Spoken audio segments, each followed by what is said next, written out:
주변에 이상한 사람들이 많다면 당신이 늙었다는 증거이다. 세상에 이상한 사람들이 너무 많다. 만취해서 다짜고짜 아무 상관도 없는 사람을 때리는가 하면 고속도로에 맨발로 배회하는 사람도 있다. 대통령이 되겠다고 나선 대권 주자 중에도 이상한 사람들이 있으니 할 말 다 했다. 회사에 가면 상사가 진짜 이상하다. 그런데 새로 들어온 젊은 직원들도 만만치 않게 또라이다. 회사는 이상한 직원, 더 이상한 직원, 정말 이상한 직원들로 구성돼 있다. 이런 이상한 사람들 틈에서 일하려니 진짜 힘들다. 이상한 사람을 멀리서 찾을 것도 없다. 같은 집에 사는 내 자식도 이상하다.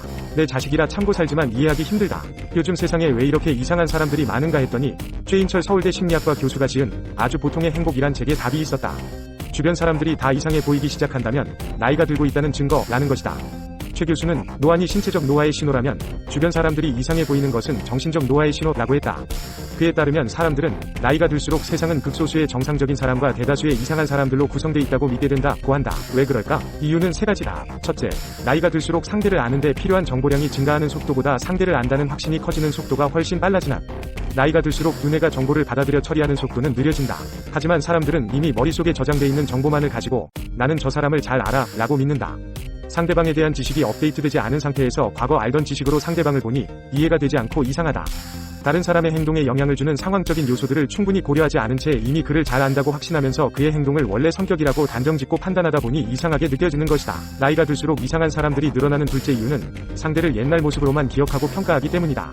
예를 들어 지금은 사장이 된 예전 부하 직원을 보면서 옛날에 겸손했는데 출세하더니 이상해졌어 라고 하는 식이다.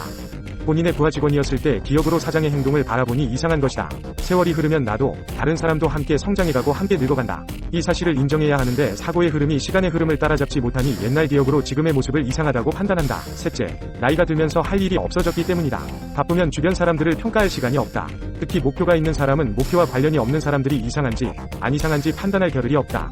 최 교수는 특별한 이유 없이 모두가 이상해 보이기 시작했다면 당신에게서 목표가 사라졌다는 신호라며 하고 싶은 일과 해내야 하는 일이 사라진 마음의 공간을 이상한 사람들이 채우고 있는 것이라고 지적한다. 그래도 세상엔 진짜 이상한 사람들이 있어라는 생각이 든다면 나도 누군가에게는 또라이라는 사실을 기억하라고 조언한다. 하지만 아직 젊은데 이상한 사람들이 많다는 생각이 든다면 왜일까? 이에 대해 최 교수는 요새 행복하지 않기 때문이라고 한다. 기분이 안 좋으면 상대방에 대한 평가가 박해지고 스트레스가 쌓이면 자기 빼고는 모두가 이상해 보인다는 설명이다. 사람들을 정상과 비정상으로 나누는 명확한 구분선은 없다. 마치 스펙트럼을 통과한 빛이 파장에 따라 분산돼 퍼지는 것처럼 다양한 파장의 사람들이 있을 뿐이다. 다만 사회의 질서를 위해 일부 끝쪽에 위치한 파장의 사람들을 법으로 격리하는 것이다. 요즘 한국 사회는 상대방을 이해하려 하지 않은 채 극단적으로 분열돼 서로를 향해 이상한 사람들이라고 외치는 듯한 분위기다. 한국 사회가 고령화로 점점 늙어가고 있거나 행복하지 않은 헬조선이라는 증거는 아닐까 생각해본다.